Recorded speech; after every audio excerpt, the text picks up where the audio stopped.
اللہ شہداء بالقسط ولا یجرمنکم شنآن قوم علی الا تعدلوا اعدلوا هو اقرب للتقوی واتقوا اللہ ان اللہ خبیر بما تعملون۔ صدق اللہ العلی العظیم۔ بہت ہی قابل احترام صدر لاہور ہائی کورٹ بار جناب محمد اسد منظور بٹ صاحب،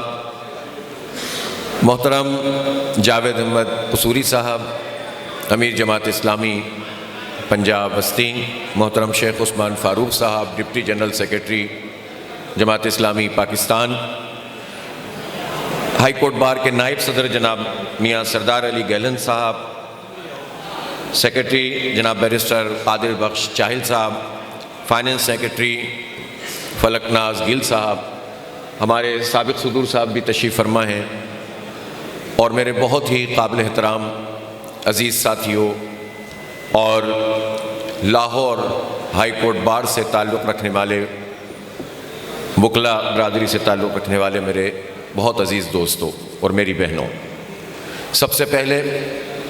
میں شکر گزار ہوں کہ آپ نے استقبال کیا ہے، محبت دی ہے اور حوصلہ افزائی کی ہے، جس کی بنیاد پر آج میں یہاں پر اس تاریخی ہال میں موجود ہوں کہ جو قانون کی بالادستی اور اس کی تحریکوں کے حوالے سے مشہور ہے، اور یہ ہائی کورٹ بار ہے کہ جو طویل عرصے سے جد و جہد کر رہی ہے، کوشش کر رہی ہے، اور بڑے بڑے طالع آزما، بڑے بڑے عامر اور جابر اس بار سے اٹھنے والی تحریکوں کی تاب نہ لا سکے ہیں۔ ہمیں یاد ہے کہ جو وکلا تحریک 2007 میں چلی تھی، جہاں ہم نے پورے ملک میں اس کے حوالے سے بہت بڑی تحریک دیکھی تھی، لاہور ہائی کورٹ بار اس کا بڑا مرکز تھا، اور آپ کو یہ بھی یاد ہے کہ کراچی بار میں تو یہ ہوا تھا کہ وکلا کے چیمبرز میں وکلا کو جلا دیا گیا تھا۔ پورے ملک اور قوم میں یہ امید پیدا ہوئی تھی کہ قانون کی بالادستی کی یہ تحریک اب آگے بڑھے گی، اور واقعتاً اس تحریک نے ایک جلا بخشی تھی اور پوری قوم کو ایک امید سے ہمکنار کیا تھا، اور اس میں آپ کا ایک بنیادی رول تھا، اس میں پولیٹیکل ورکرز نے بھی اپنا کردار ادا کیا تھا۔ مجھے یاد ہے کہ میں بھی ان لوگوں میں شامل تھا کہ جنہیں ایمرجنسی میں جب ہم تحریک چلا رہے تھے تو جن لوگوں کو گرفتار کیا گیا تھا، ہزاروں لوگوں کے ساتھ میں بھی ایک کارکن کی حیثیت سے گرفتار کیا گیا تھا، اور اس لحاظ سے ہمیشہ یہ بار اہمیت کے حامل رہے ہیں کہ ڈیموکریسی جو ہمارے آئین میں ہے، قانون میں ہے، اور ہمارے آئین کی تکمیل نہیں ہوتی اگر جمہوریت موجود نہ ہو، لیکن ڈیموکریسی ہم دیکھتے ہیں کہ ہمیں پارلیمنٹ میں اس طرح سے نظر نہیں آتی، پارٹیوں میں نظر نہیں آتی، رول آف لا نہیں ہوتا، اور جمہوریت کو پنپنے نہیں دیا جاتا۔ ایسے میں یہ جو بارز ہیں یہاں جمہوریت ہوتی ہے، اور اس لحاظ سے آپ ہائی کورٹ بار کہیں، لاہور ہائی کورٹ بار کہیں یا اور دیگر بار، ان میں اور جماعت اسلامی میں ایک مماثلت ہے کہ الیکشن یا تو بار میں ہوتے ہیں یا جماعت اسلامی میں ہوتے ہیں۔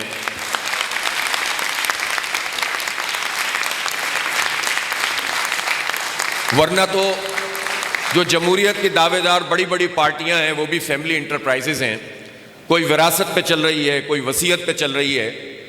باتیں بڑی بڑی ہیں، لیکن جمہوریت کو خود اپنی پارٹیوں میں پامال کر کے چند خاندان ان پارٹیوں پر بالادست ہو جاتے ہیں۔ ظاہر ہے کہ ایسے لوگ جو اپنی پارٹیوں میں جمہوریت نہ لا سکیں وہ ملک میں کیا جمہوریت کو فروغ دیں گے۔ اور پھر ظاہر ہے کہ یہ بار اس لحاظ سے بھی بہت اہمیت کے حامل ہے کہ یہاں وہ وکلا ہیں۔ ظاہر پاکستان کا تخیل علامہ اقبال رحمۃ اللہ علیہ، وہ خود ظاہر قانون دان تھے، اور اس کی تکمیل قائد اعظم محمد علی جناح رحمۃ اللہ علیہ کے جو وکیل تھے، اور انہوں نے پاکستان بنایا، اور پھر پاکستان کی بنیادوں کو مضبوط طریقے سے استوار کرنے کی جو جتنی اس مدت میں کوشش ہو سکتی تھی وہ کی۔ جب پاکستان بن گیا تو قائد اعظم رحمۃ اللہ علیہ بہت کلیئر تھے، انہوں نے بتا دیا کہ اس ملک کا قانون بھی اسلامی ضابطوں کے مطابق ہوگا، یہاں پر جو معیشت ہوگی، اسٹیٹ بینک کا افتتاح کرتے ہوئے انہوں نے کہا کہ مغربی سرمایہ دارانہ نظام یہ انسانیت کو کچھ نہیں دیتا، ہم اسلامی بنیادوں پہ اپنی معیشت کو استوار کریں گے۔ ظاہر ہے کہ سود سے پاک اسلامی معیشت جو زکوٰۃ کے نظام کے اوپر چلتی ہو اور لوگوں کی فلاح پر ہو، چند لوگوں کی جارحداری پر نہ ہو، جاگیرداری اور وڈیرہ شاہی پر نہ ہو، ایسی معیشت، وہ سیاست کے جو آزاد سیاست ہو، وہ چند لوگوں کے گرد نہ گھومتی ہو، اس کا خواب تھا کہ جو ہماری لیڈرشپ نے دیکھا تھا، لیکن بدقسمتی سے 77 سال میں یہ خواب پورا نہیں ہو سکا۔ لیکن اس کا مطلب یہ نہیں ہے کہ مایوس ہو کر گھر بیٹھ جائیں، اس تحریک کو آگے لے کر چلنا ہے۔ یہ پاکستان کی تکمیل کی تحریک ہے، پاکستان کے مقاصد اور نظریے کی تکمیل کی تحریک ہے، جو کسی بھی صورت میں پیچھے نہیں جانی چاہیے، اس کو آگے بڑھنا چاہیے، اور اس میں جو بھی رکاوٹیں ہوں، کوئی اپنی طاقت کے ذریعے، کوئی اپنی جو ہے وہ اس نظام کے اوپر گرفت حاصل کرنے کے بعد اگر یہ سمجھتا ہو کہ ہم لوگوں کی تمناؤں کو دبا دیں گے، ان کے حقوق کو پامال کر دیں گے اور اپنی مرضی کی حکومتیں بنائیں گے، تو ظاہر سی بات ہے کہ یہ چلنے والی اب چیز نہیں ہے۔ پاکستان اپنی اصل اور حقیقی منزل پر پہنچے گا، عدل اور انصاف کی بالادستی کا نظام انشاءاللہ قائم ہوگا، اور عدل کا نظام صرف اور صرف اسلام ہے، اور ہمیں اس کے اوپر یقین ہونا چاہیے۔ اس نظام میں صرف مسلمانوں کی فلاح نہیں ہے، بلکہ اقلیتوں کی بھی فلاح ہے۔ اس میں انسانوں کو ایک سطح پر آ کر دیکھا جاتا ہے اور بنیادی حقوق ان کو فراہم کیے جاتے ہیں۔ اس لحاظ سے بھی اس بار کے الیکشن اور بار میں جمہوریت کی میں بات کروں گا کہ یہاں پر آپ کا الیکشن ہو گیا اور بٹ صاحب جیت گئے، لیکن یہاں کوئی فارم 47 بعد میں آ کر کسی اور کو اس نے نہیں جتایا، بلکہ یہ آپ کے ووٹوں سے جیت گئے ہیں۔ ہماری جمہوریت کو اتنی پامال ہے کہ اس وقت پارلیمنٹ میں جو لوگ موجود ہیں وہ لیجیٹیمیٹ لوگ ہی نہیں ہیں، وہ جیت کر آئے ہی نہیں ہیں، وہ فارم 47 پر مسلط کیے گئے ہیں اور بوٹ پالش کے نتیجے میں مقرر کیے گئے ہیں۔ اس کا جمہوریت سے بھی کوئی تعلق نہیں ہے اور پاکستان کے آئین سے بھی کوئی تعلق نہیں ہے۔ اس لیے ہم یہ سمجھتے ہیں کہ جمہوریت کو اگر فروغ دینا ہے تو پھر اسی طرح سے الیکشن کے پروسیس کو یرغمال بننے سے روکنا ہوگا، آئین کی بالادستی قائم کرنی ہوگی، خود الیکشن ریفارمز کرنی ہوں گی، متناسب نمائندگی کا نظام قائم کرنا پڑے گا۔ اس وقت تو جاگیردار اور وڈیرے اور سرمایہ دار اپنے سرمایہ کی طاقت سے یرغمال بنا لیتے ہیں۔ وہ درست ہے کہ 2024 کے انتخاب میں بڑے بڑے الیکٹیبلز اوندے منہ گر گئے ہیں اور بڑے بڑے طاقتور منہ دیکھتے رہ گئے ہیں، لیکن ظاہر سی بات ہے کہ ہمارا سیاسی اور سماجی ڈھانچہ انہی لوگوں پر مشتمل ہے جو دولت سے اور طاقت سے انسانوں کو یرغمال بناتے ہیں، انہیں حقوق سے جو ہے وہ ان کے حقوق کی پامالی کرتے ہیں۔ لہٰذا اگر ہمیں ایسی جمہوریت چاہیے کہ جس کے نتیجے میں لوگ آزاد ہوں، بنیادی انسانی حقوق لوگوں کو ملیں، تو پھر اس کا ایک ہی راستہ ہے کہ ایک ریفارمز کا پورا ایک جو ایجنڈا ہونا چاہیے، اور اس ایجنڈے کے مطابق ہم سوسائٹی کو موبلائز کریں۔ جمہوریت ظاہر ہے اس لیے ضروری ہے کہ اس کے علاوہ ہمارے پاس کوئی آپشن نہیں ہے، اس لیے کہ ہم عوام کی حکومت عوام کے ذریعے سے عوام کے لیے کرنا چاہتے ہیں، اور یہی ایک راستہ ہے جس کے نتیجے میں حالات سدھر سکتے ہیں۔ لیکن اس جمہوریت کے لیے جو بنیادی بات ہے، الیکشن کمیشن نے کہا کہ جناب ہم الیکشن سے پہلے ایک پارٹی کو مارجنلائز کیا گیا، اس کا نشان لے لیا گیا، لیکن کس بنیاد پر؟ کہ پارٹی میں الیکشن ٹھیک نہیں ہوئے۔ تو میں چیف الیکشن کمشنر سے پوچھنا چاہتا ہوں کہ جو آپ کی بیلیورڈ پارٹی ہے مسلم لیگ نون، اس میں کون سا الیکشن ہوتا ہے؟ آپ کی بیلیورڈ پارٹی جو زرداری صاحب کی پارٹی پیپلز پارٹی ہے، اس میں کون سا الیکشن ہوتا ہے؟ اور ایم کیو ایم ٹائپ کی پارٹیاں تو خیر اس سے دور سے بھی واقف نہیں ہیں کسی جمہوری طرز عمل سے۔ اس لیے اپنی پسندیدہ پارٹیوں کو مسلط کرنے کا کام اگر الیکشن کمیشن ہی کرے گا اور اس کے لیے پورا انتظام کرے گا تو جمہوریت تو نہیں پنپ سکتی ہے۔ اس لیے پہلی بات یہ ہے کہ پارٹیوں میں جمہوریت ہونی چاہیے۔ اب مسئلہ یہ ہے کہ 40 وڈیرے، ایک خاندان، پاکستان پیپلز پارٹی، صدر بھی ان کا، آئینی عہدے بھی ان کے، ساز باز کرو، حساب کتاب کرو اور آ کر قوم پر مسلط ہو جاؤ، اس کو یہ جمہوریت کہتے ہیں، اس کو یہ عوامیت کہتے ہیں۔ تو یہ تو جمہوریت نہیں ہے۔ پارٹی میں جمہوریت ہونی چاہیے اور پارٹی میں الیکشن ہونا چاہیے۔ 40 سال پارٹی ورکرز کام کرتے ہیں، محنت کرتے ہیں، زندہ باد مردہ باد کرتے ہیں، جیلوں میں جاتے ہیں، وقت پڑتا ہے تو کوڑے کھاتے ہیں، لیکن اس پارٹی کے اس ورکر یا اس جو نچلی سطح کا رہنما ہے وہ خواب بھی نہیں دیکھ سکتا کہ وہ پیپلز پارٹی یا نون لیگ کا کبھی وہ صدر بن سکتا ہے، اس لیے کہ فیملی انٹرپرائزز میں کسی پولیٹیکل ورکر کی کوئی حیثیت نہیں ہوتی، ان کی حیثیت کمیوں کی ہوتی ہے، اور وہ کمی بن کر اپنی پارٹیوں میں وقت گزارتے ہیں، سوچتے بھی نہیں ہیں کہ وہ آگے بڑھ سکیں۔ یہ اعزاز تو جماعت اسلامی کو حاصل ہے کہ وہ مڈل کلاس ہو، غریب ہو، صاحب ثروت ہو، میرٹ کی بنیاد پر اپنے لوگوں کو آگے بڑھاتے ہیں، اور ایک پروسیس کے ذریعے سے انتخابی عمل آگے بڑھتا ہے۔ اس لیے جمہوریت پارٹیوں میں ہونی چاہیے، جمہوریت لوکل باڈیز کی سطح پر ہونی چاہیے۔ یہ کیسی پارٹیاں ہیں؟ اقتدار میں جب آ جاتی ہیں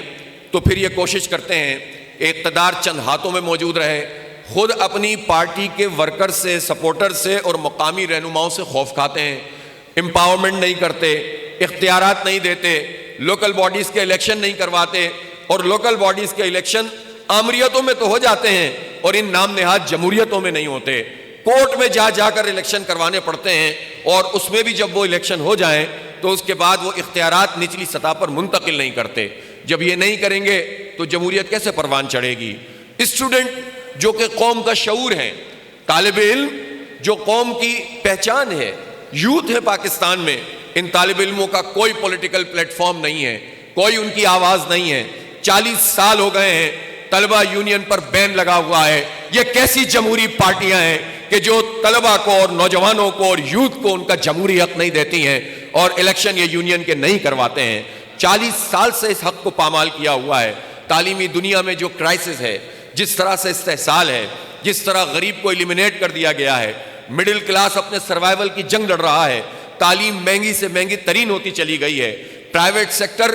جس کی کوئی کنٹریبیوشن یقیناً ہو سکتی ہے لیکن اس کو کھلی چھوٹ دے دی، جتنے چاہو تعلیم کو کموڈیٹی بنا کر اس کو بیچو اور اس کو بیچ کر کاروبار کرو۔ جو 1400 سال کی ہسٹری میں کبھی کاروبار نہیں رہا، وہ اب ہمارے ملک میں تعلیم کاروبار کی حیثیت اختیار کر گئی ہے، اور اس کے نتیجے میں غریب اور مڈل کلاس کو بالکل پیچھے دھکیل دیا گیا ہے۔ کیسا ملک ہے؟ 77 سال گزارنے کے بعد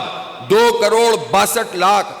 بچے جو 5 سال سے 15 سال تک کی عمر کے ہیں وہ آؤٹ آف اسکول ہیں۔ کتنے لوگ ہیں کہ جو میٹرک کر پاتے ہیں، انٹر اور ایف ایس سی اور ایف اے کر پاتے ہیں، یا وہ گریجویشن کی طرف جاتے ہیں اور پھر اس کے بعد بھی ان کو روزگار نہیں ملتا۔ ڈیٹا سامنے آتا ہے اور آدمی پریشان ہوتا چلا جاتا ہے کہ اس ملک کے نوجوانوں کے ساتھ اس ملک کی اشرافیہ نے اور حکمران طبقے نے کیا سلوک کیا ہے۔ 77 سال میں کس کی حکومت رہی ہے؟ کیا بہت چھوٹے لوگوں کی حکومت رہی ہے؟ کیا جاہلوں کی حکومت رہی ہے؟ کیا غریبوں کی حکومت رہی ہے؟ جن لوگوں نے اس ملک میں حکومت کی، یا تو وہ فوج کے جرنیل، یا بہت بڑی اشرافیہ سے تعلق رکھنے والے، یا بڑے ٹاپ کے بیوروکریٹ، یا بڑے ٹاپ کے سیاستدان، جن کے بچے یہاں بھی اعلیٰ تعلیمی اداروں میں پڑھتے ہیں اور باہر بھی بہت اچھی تعلیم حاصل کرتے ہیں، لیکن یہ پورا حکمران طبقہ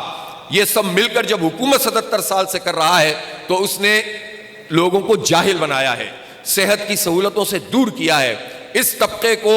اپنی ناکامی کا اعتراف کر کے ہمارے سروں سے ہٹنا پڑے گا، اور اگر یہ خود نہیں ہٹیں گے تو اس طبقے کو ہمیں اپنے سروں سے ہٹانا پڑے گا۔ اس کے علاوہ یہ پاکستان حقیقی معنی میں آزاد نہیں ہو سکتا۔ یہ کسی ایک پارٹی کا مسئلہ نہیں، یہ کسی ایک ادارے کا معاملہ نہیں، یہ حکمران ٹولہ ہے جو آپ کو ہر ادارے میں نظر آئے گا، اور ایک ایسا سسٹم انہوں نے قائم کیا ہوا ہے جس کی بنیاد پر یہی آ کر مسلط ہوتے ہیں اور 98-99% لوگوں کو اپنا غلام بناتے ہیں۔ اس لیے ہماری یہ تحریک، اس کا ایک ایجنڈا ہے۔ جماعت اسلامی جمہوری رویوں کو پروان چڑھاتی ہے، اس کی پارٹی میں بھی جمہوریت ہے اور جمہوری قدروں کے لیے ہم کام کرتے ہیں، اور اس کے لیے اپنی اس پوری تحریک کو ہم الحمدللہ آگے لے کر چل رہے ہیں۔ تعلیم ہمارا ایجنڈا ہے، صحت کی سہولتیں ہمارا ایجنڈا ہے۔ کتنے لوگوں کو یہ سہولت حاصل ہے کہ وہ علاج پراپر طریقے سے کر سکتے ہیں؟ ابھی بجٹ آیا ہے،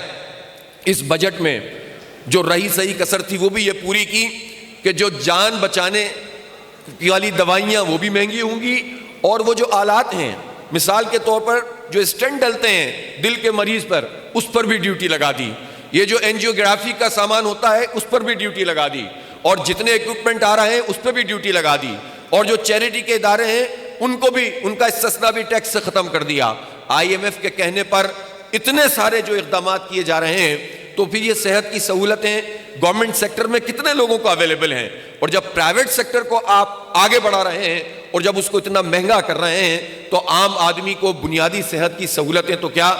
اچھی سہولتیں جو اگر مڈل کلاس لوگ بھی ہوں گے ان کو بھی وہ سہولتیں حاصل نہیں ہوں گی. اور یہ کون کر رہا ہے؟ یہ وہی لوگ کر رہے ہیں جو چہرے بدل بدل کر ہم پر حکمرانی کرتے ہیں اور ہمیں بنیادی حقوق سے محروم کرتے ہیں. اس لیے اگر جمہوریت کو پروان چڑھانا ہے تو پھر پارٹی میں جمہوریت، اسٹوڈنٹس یونین کے الیکشن ہونے چاہیے، مزدوروں کے پراپر الیکشن ہونے چاہیے، مزدوروں کو مزدوری کا کم از کم ان کا استحقاق تو ہونا چاہیے. پاکستان میں جو لوگ مزدور ہیں، جو لیبر ہیں کروڑوں کی تعداد میں، ان کو تو مزدوری کے حقوق ہی حاصل نہیں ہیں. چند لوگ ہیں، چند پرسنٹ ہیں جو رجسٹرڈ ہیں، ان کو بھی حق نہیں ملتے. لیکن جو انفارمل لیبر ہے، جو رکشہ چلانے والے، جو ریڑھی لگانے والے یا فیکٹریوں میں ٹھیکیداری نظام کے تحت کام کرنے والے، کوئی ہے جو ان کی آواز بنے کہ اگر وہ ایک دن چھٹی کرے تو اس کے پیسے کٹ جائیں گے؟ کتنی عورتیں ہیں، عورتوں کے حقوق کی کتنی بات کی جاتی ہے، کتنی این جی اوز کام کرتی ہیں. کبھی اس ٹھیکیداری نظام کے خلاف آپ نے آواز سنی ہے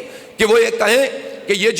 جو ٹھیکیدار کے تحت عورتیں گارمنٹ فیکٹریوں میں کام کرتی ہیں، ٹیکسٹائل انڈسٹری میں کام کرتی ہیں، کھیتوں میں کام کرنے والی عورتیں ہیں، ان کا کون سا ڈیلی ویجز ہے؟ ان کا کون سا منیمم ویج ہے؟ ان کے حق کے لیے کون بات کرنے والا ہے؟ کوئی ان کی آواز اٹھانے کے لیے تیار نہیں ہے. اس لیے ہم یہ سمجھتے ہیں کہ ان سب کو حقوق ملنے چاہیے اور ان کو ڈیموکریٹک رائٹس ملنے چاہیے. اس کے بغیر جمہوریت پروان نہیں چڑھ سکتی. متناسب نمائندگی کا کیا فائدہ ہے؟ متناسب نمائندگی کا فائدہ یہ ہے کہ ایک گوٹھ میں ایک آدمی، ایک دیہاتی ہے، اس کو ایک پارٹی صحیح لگتی ہے، اس کی لیڈرشپ ٹھیک لگتی ہے. اگر وہ ووٹ ڈالتا ہے، وہ سمجھتا ہے کہ یہاں تو جاگیردار ہے اور جاگیردار اور الیکٹیبل ہے، میرا ووٹ تو ضائع ہو جائے گا، تو یا تو ووٹ ڈالتا نہیں ہے یا جاگیردار سے وابستہ ہو جاتا ہے. متناسب نمائندگی کا مطلب یہ ہے کہ ہر فرد کا ووٹ قومی سطح کے اوپر کاؤنٹ کیا جائے گا اور اس سے پھر پارلیمنٹ میں نمبرز طے کیے جائیں گے اور اس کے نتیجے میں پورے ملک میں جمہوریت اور جمہوری رویے پروان چڑھیں گے.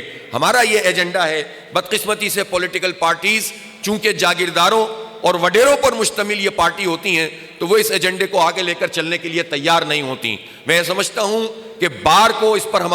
ہمارے ساتھ معاونت کرنی چاہیے. یہ ہماری پارٹی کا نہیں، پاکستان کے مستقبل کا ایجنڈا ہے اور اس پر ہمیں ساتھ دینا چاہیے. اسی طرح سے جمہوریت کے قدروں کو آگے بڑھانے کے لیے یہ بات بہت ضروری ہے